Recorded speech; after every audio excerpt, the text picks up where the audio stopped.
మిత్రులందరికీ నమస్కారం. కేంద్ర ప్రభుత్వము పేద ప్రజల కోసము తీసుకువచ్చినటువంటి ఒక పథకం గురించి చాలా మందికి తెలియదు. ఆ పథకం ఏంటి అంటే ఎన్ఎఫ్బిఎస్, నేషనల్ ఫ్యామిలీ బెనిఫిట్ స్కీమ్ అంటారు. తెలుగులో జాతీయ కుటుంబ ప్రయోజన పథకం. ఈ పథకం యొక్క ముఖ్య ఉద్దేశం ఏమిటి, ఈ పథకంలో కేంద్ర ప్రభుత్వం తీసుకువచ్చినటువంటి మార్పులు ఏమిటి అన్న దాని గురించి ఈ వీడియో ద్వారా మీకు తెలియజేయడం అనేది జరుగుతుంది. ముఖ్యంగా ఈ పథకం గురించి పేదలు, నిరుపేదలు, అత్యంత నిరుపేదలు తప్పకుండా తెలుసుకోవాలి. ఇక్కడ గ్రామీణ ప్రాంతాల్లోని పెద్ద మనుషులు, వార్డు మెంబర్లు మరియు మండల పరిధిలోని పెద్ద మనుషులు, ఇక్కడ రాజకీయ పరంగా ఉన్నటువంటి పెద్ద మనుషులు ఈ పథకం గురించి తెలుసుకొని గ్రామీణ ప్రాంతాల్లోని పేద ప్రజలకు ఈ పథకం యొక్క బెనిఫిట్స్ను ఇప్పించగలరు. అయితే ఈ నేషనల్ ఫ్యామిలీ బెనిఫిట్స్ పథకం ముఖ్య ఉద్దేశం ఏమిటి అంటే, ఇక్కడ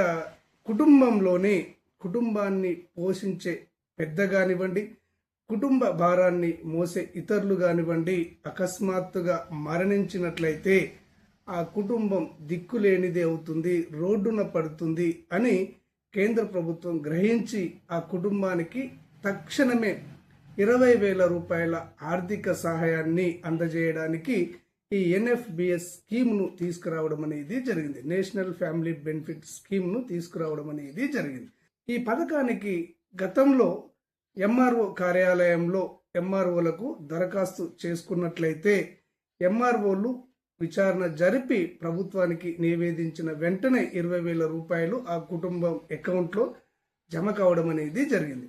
అయితే ఎంఆర్ఓలు తీవ్రమైనటువంటి పని ఒత్తిడిని ఎదుర్కోవడం ద్వారా సరైనటువంటి విధంగా పేద ప్రజలకు ఈ పథకం చేరడం లేదు అని గ్రహించినటువంటి కేంద్ర ప్రభుత్వము ఈ పథకానికి దరఖాస్తు చేసుకోవడానికి ఎంఆర్ఓల స్థానంలో ఎంపీడీఓలకు బాధ్యతను అప్పగించడం అనేది జరిగింది.